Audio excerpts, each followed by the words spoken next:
Some wounds don't bleed, they speak. Years later, a certain place, a familiar song, or a single sentence can bring back a memory you thought had disappeared. It's strange, isn't it? The person who caused the pain may have forgotten it long ago, while the person who received it still feels its echo.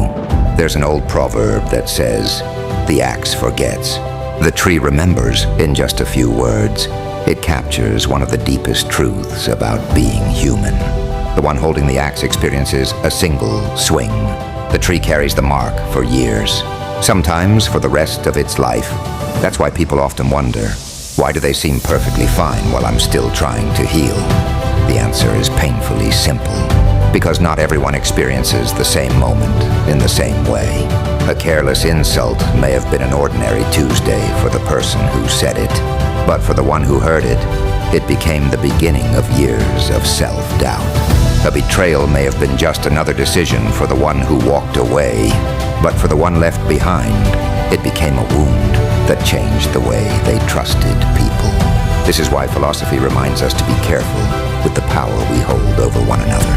Not because we can control how people feel, but because we never truly know what battle someone is already fighting. Sometimes one sentence becomes the final weight that breaks a weary heart. Other times, one kind word becomes the reason someone chooses to keep going. A forest remembers every storm, not because the wind stays, but because the trees continue growing around the damage. People heal in much the same way. We rarely return to who we were before we were hurt. Instead, we become someone new. The mistake many people make is believing that healing means forgetting. But forgetting isn't healing. If touching a scar reminds you of the wound, that doesn't mean the wound is still open. It simply means your life has a history. The Stoics understood that pain is part of being human. But they also believed that while we cannot erase what happened, we can choose what happens next. That choice belongs to us. Some people allow their wounds to become walls. They stop trusting. They stop loving. They stop believing people can be good. Others do something far more difficult. They allow their wounds to become wisdom. They become gentler because they know how cruelty feels. More patient because they remember what impatience cost them.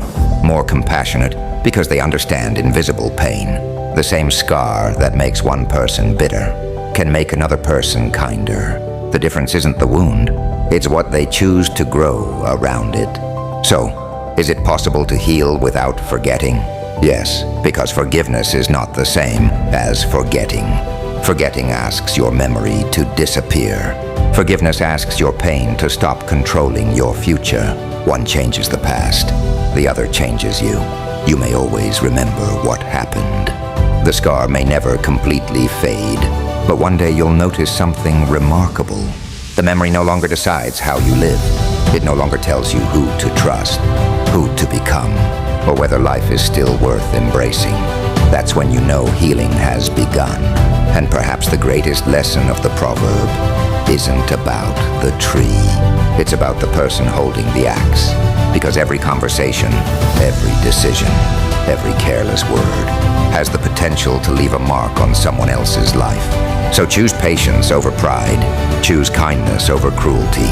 Choose understanding over judgment. Because you'll never fully know the battles another person is carrying. One sentence can become someone's deepest wound, or the beginning of their healing. The choice is yours.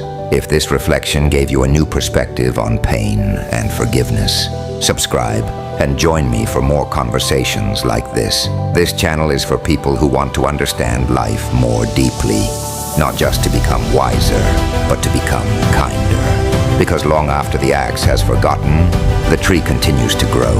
And perhaps the greatest victory isn't pretending the wound never happened.